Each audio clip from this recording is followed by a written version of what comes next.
Chez nous, les paysages ne sont pas faits de granit rose, de mers limpides ou de sommets aux neiges éternelles. Chez nous, l'homme a creusé, a extrait, a construit des montagnes. Et l'idée même que l'histoire des mineurs vaut celle des rois change tout.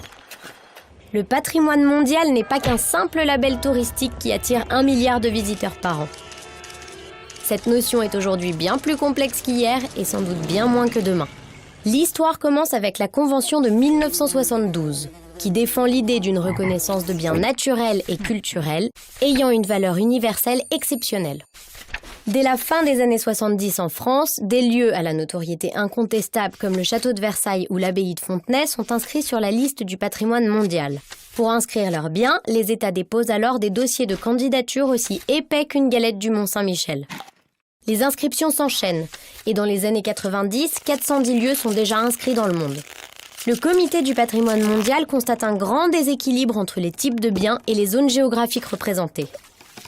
Une stratégie globale est alors adoptée pour y remédier et faire évoluer la notion de patrimoine mondial. En France comme ailleurs, de nouveaux types de biens rejoignent la prestigieuse liste, comme des centres urbains, des paysages culturels ou des biens en série. On s'intéresse désormais à l'interaction de l'homme et de la nature, ainsi qu'au patrimoine moderne. Mais, vous l'imaginez, tout ceci n'est pas sans conséquence sur les processus d'inscription et les enjeux de gestion. Les acteurs locaux œuvrent désormais aux côtés de l'État pour faire inscrire leurs biens. De plus en plus nombreux, ces porteurs de projets doivent redoubler d'efforts pour justifier leur place au sein du patrimoine mondial et répondre aux exigences renouvelées de l'UNESCO.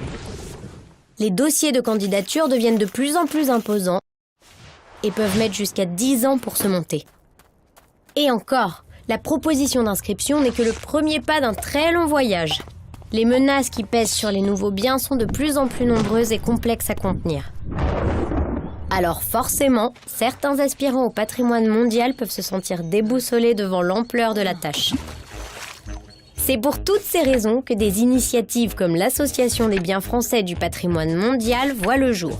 Les membres de l'association soutiennent ensemble la réflexion et la mise en place de nouveaux modes de gestion et de valorisation.